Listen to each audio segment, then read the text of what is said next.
Welcome everyone to Sailing Along. And when we talk about sailing, we must keep a point in our head that in sailing, it's not always downstream. It's upstream at times and it gets difficult and it gets hard, and still you have to reach your destination. It does not change you from your destination. So today I want to talk to you about one such upstream moment of myself in this XAT an MBA journey which happened on 10th of January 2025. Now when I have spoken about the date, you must all would have thought about what it was and what it is. Yes, XAT came out with their official answer key along with the response. It was a response sheet. Response sheet came out way earlier. So it now accompanied with the answers and you were able to predict your scores. Now, that evening, that night is the time that I have spent overthinking. I have spent not listening to my peers who were around me because it did not make sense to me at that time at all. I have spent crying almost all the time because the score that I got was very unexpected. And there is a backstory why was it unexpected. That is what I'm trying to talk to you about today. First of all, let's take a flashback to 1 year ago when I appeared for XAT 2024. Now I went into XAT 2024 with a minimal or a little more than minimal preparation. I had worked a little on the concepts and subjects, and I had already appeared for CAT 2023 as well. So it gave me a little idea about the concepts and clarity and everything. Decision making was definitely a subject that I was a little worried about because I did not know what to prepare, how to prepare, and as I was going through a self-preparatory journey, so it was a little hassle, but I was like, okay, let's see, we will figure out something. And to my surprise, last year I scored a very good percentile, amazing one, which I was not expecting. Now we all know that there is a thing called sectional cutoff as well as overall cutoffs, and with the two programs that XLRI is offering, such as business management and human resource management, the cutoff varies.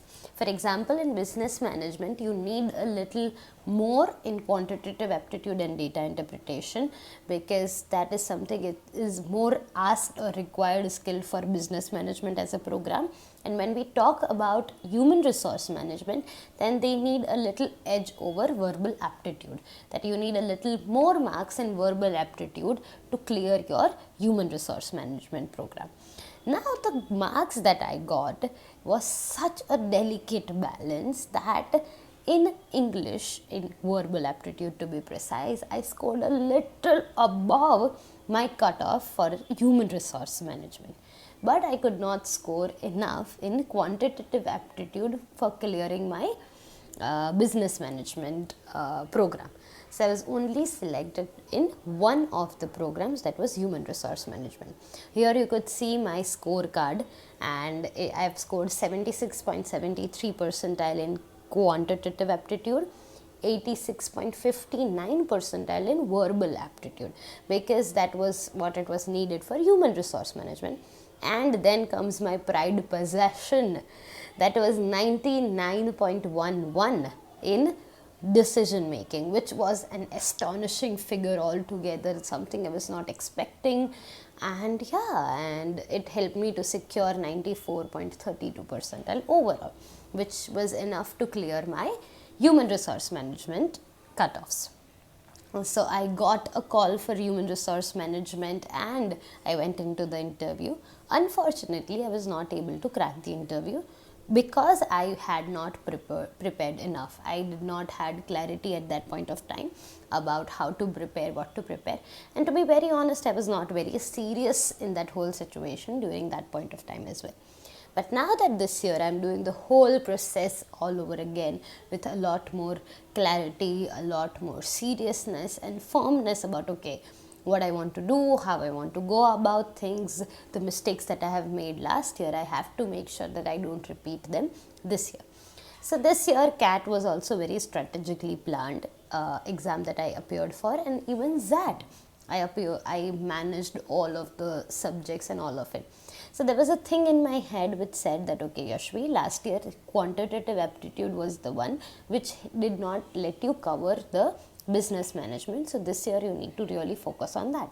So I was working on my concepts, on my questions, and on the all the other tricks and formulas and calculation. And one benefit this year was that they introduced calculators this year. So by calculations was, I was a little happy about the whole idea, and it was amazing experience throughout my preparations. And then I went to give my exam, and as you have already been looking at my vlogs, so I have made a vlog about even on the day of my examination, because I was very excited.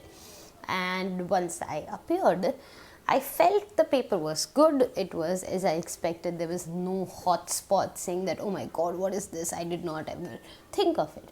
It was great. No problems according to the paper. Difficulty wise also, it was as expected, between moderate to difficult. And I felt that I gave a better attempt than CAT to XAT. That was what my prediction was, because CAT was something I gave just 2 months ago, so it was a little more clear in my head. I was not very clear about my XAT examination last year. So that was something that I was sure of, that this paper went better than CAT, and I was expecting a better percentile, better enough to clear both of my cutoffs, because XLRI was my only target. XLRI still is my only target, but on 10th of January, when the official response sheet with answer key came out, I was calculating my score. So this is the book that I have written all my scores into, 1 to all the numbers, right, wrong, if I have not written then across. And slowly, one after another, section by section, I went from first one, that was quantitative aptitude and data interpretation. I scored 10 questions which were correct and 11 questions which were wrong, which made my score to 7.25, which was a good score, not a bad one, so I was okay. Then came the section of decision making, which I was expecting a very good percentile out of, a very good response out of, or a very good many right questions out of. So I attempted all the questions of decision making. So there were 21 questions of decision making. I had attempted all of it. And slowly when I am checking, okay, this is wrong, this is wrong, this is wrong.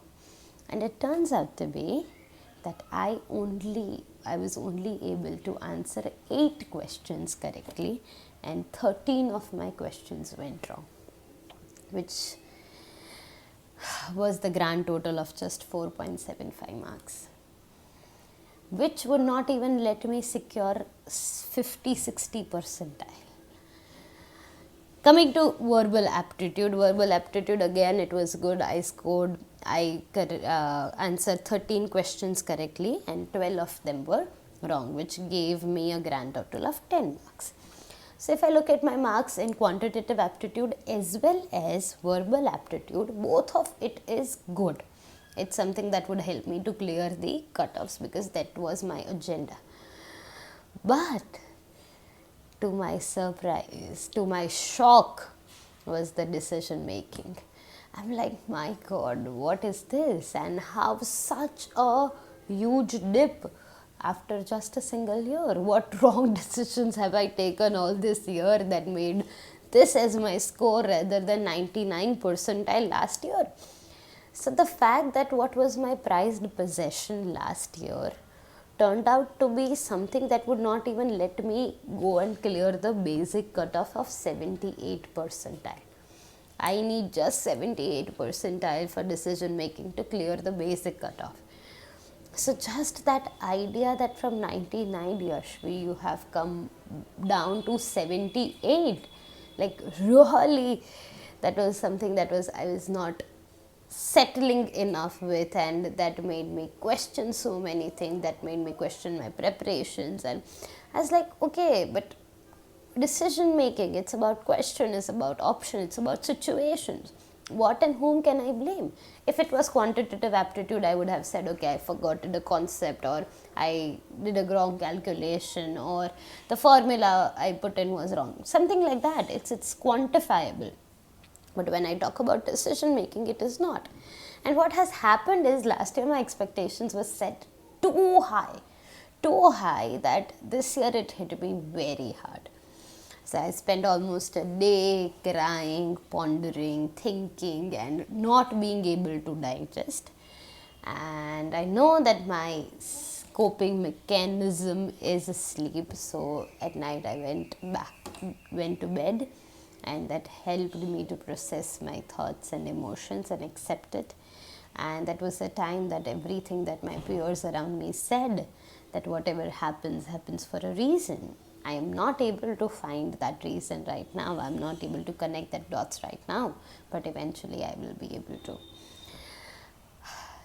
So I am ready, very affirmative, to connect the dots backwards. After some days or maybe some months, all of it would make sense to me.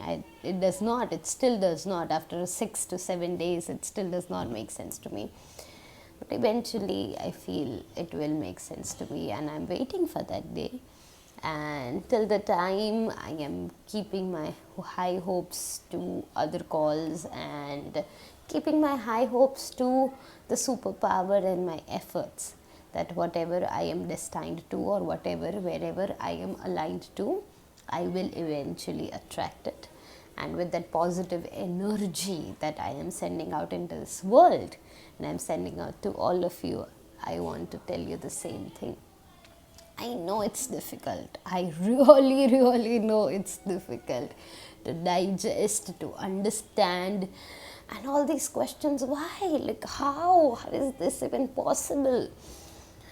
Oh my God, it's very overwhelming. I totally get you, but just the idea that whatever happens, happens for good. I don't know what's good in this right now. You might not know what's good in your situation right now, but trust me, trust the superpower that eventually one day all of it will make sense. Eventually one day I would be making a video that this happened on 10th of January. That is the reason that I'm able to do this right now. Eventually at one day I'll be able to connect the dots backward. So rather than thinking a lot about it, what am I doing currently is working on my GDPI preparations, because whatever colleges calls that I have got, I definitely want to convert the best of it. So rather than emphasizing on that, let's get back to work, let's get back to GDPI, because like if a good college calls me and if I'm not prepared for GDPI, what's the point either, right? So that's my plan of action. I'll be sharing videos about what am I preparing, how am I preparing soon, and let me know your reaction to that response sheet, because this was my very honest confession about my reaction, acceptance and digestion of the XAT response sheet. Stay tuned. Hope you love the sailing along.